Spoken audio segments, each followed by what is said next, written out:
Huwag magpapaligaw ha. Hampasin mo nito 2 beses. Ganyan. Pompiang din. Ibang-iba talaga itong si Maylin kumpara sa mga ibang bata dyan na nakaapak lang ng Maynila pag umuwi ng probinsya, parang hindi na kilala ang mga kapitbahay, pero si Maylin grabe pagbaba pa lang ng sasakyan kapag hinahatid, tulad nga ng sinabi ng kanyang daddy Paul, ganyan daw siya kapag umuwi, halos puntahan lahat ng kapitbahay para magmano. Napakabait na bata simula't simula at hindi nagbago hanggang ngayon, napaka-humble pa rin. Si Maylin talaga ang kauna-unahang anak-anakan ni Sir Paul. Kung balikan noong unang nakita ni na Sir Paul siya, grabe din ang pinagdaanan, may salbo lamang ito sa maaga sanang pag-aasawa at milyon din ang umiyak sa kwento ng buhay ng naturang bata. Kaya napaka-concern ng daddy Paul niya, bagay na dapat lang para naman lahat sa kinabukasan niya. Ramdam talaga na mahal ng daddy Paul niya ito.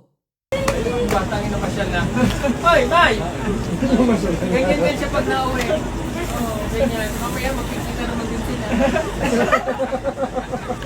Ganyan eh, ikotin niya ng ganda.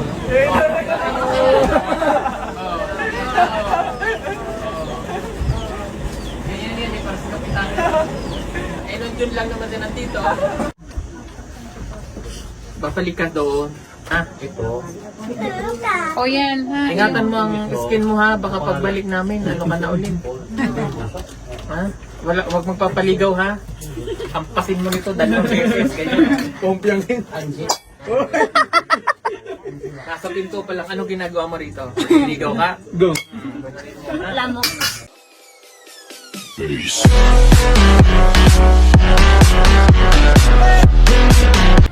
Sa itsura nitong batang to, talagang kahit sino magkakagusto sa kanya. Napakaganda eh, pero may pangarap pa to. Halika, hag na kita, halika.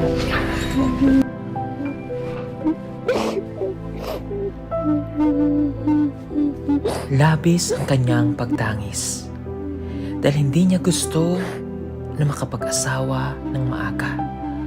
Labag sa kalooban niya ang gusto ng kanyang mga magulang.